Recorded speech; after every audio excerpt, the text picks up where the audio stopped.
ఇది ఎంతో మంది విద్యార్థులకి సంబంధించిన విషయం అండి. మాకు ప్రొద్దుట లెగంగానే ఇదే రాత్రి నుంచి పిల్లలకి వాటర్ కానీ ఫుడ్ కానీ ఏమీ లేదు. మేము వచ్చే వరకు కూడా మగ పిల్లలు బయట నుంచుని మా కోసం ఎవరు వస్తారా అని ఎదురు చూపులతో అక్కడ నుంచుని చూస్తున్నారు. మేము వెళ్ళి వాళ్ళని కాంటాక్ట్ అయితే వాళ్ళు మా వెనకాల ఉద్యమంగా బయలుదేరి వచ్చారు. మమ్మల్ని లోన కూడా ఎంటర్ కానివ్వలేదు. ఇంతమంది ఆడపిల్లల వీడియోలు తీసి ఎంత మందికి స్ప్రెడ్ చేశారు అనేది మాకు కావాలి. ఈ యాజమాన్యం ఎన్నో రోజుల నుంచి ఈ విషయం తెలుస్తున్నా కానీ బంధించేసి మూత వేసి ఎవరికి బయటకి పొక్కకుండా చేశారు. ముందు యాజమాన్యం బయటకి రండి.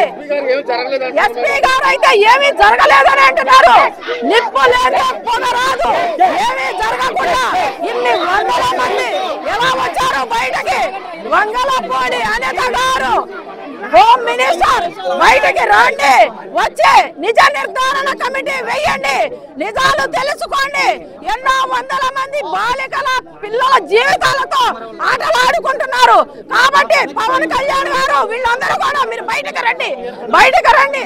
వచ్చి ఈ కాలేజీలో అసలు ఏం జరుగుతుంది? గంజాయిలు అమ్ముతున్నారా, మత్తు పదార్థాలు అమ్ముతున్నారా?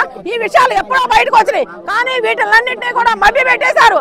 కానీ ఈ రోజున నిప్పేస్తే నిప్పు లేదే పొగరాదు అన్నట్టు బయటకు వచ్చింది.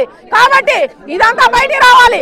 ఈ యాజమాన్యానికి అంతా తెలుసు, తెలిసి మభ్య పెడుతున్నారు. మా కోసం వీళ్ళ పిల్లలందరినీ లాక్ చేసేసారండి. లోన పెట్టి బయటికి రానివ్వకుండా లాక్ చేశారు.